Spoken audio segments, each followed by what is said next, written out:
Let's take these hairstyles, where to start to draw them out. Total chaos, right? Start at the top, or down here, maybe the fringe, or hairlock, with the ear, with the head. No. Calm down, deep breath. I'll show you how to draw these without stressing out, okay? Ready? Check this out.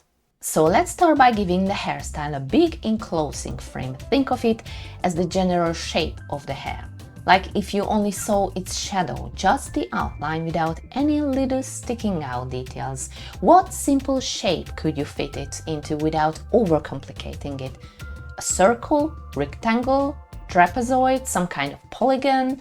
Once you've defined the shape, you can start adding details, the fringe, the sticking out locks, all the smaller features, still keeping it rough and sketchy. Then it's time to refine the whole drawing, soften the edges, round the corners, and pay attention to your line work. What do I mean by that? Use different line thickness. For the heavier parts of the hair, press the pencil down for thicker lines. For finer strands, use thinner lines. At the end of each, let it fade out. This way, your drawing will look more dynamic and even a bit more realistic.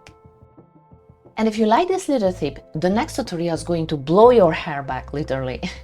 We are drawing a full head with all the features and of course, the hair. See you there.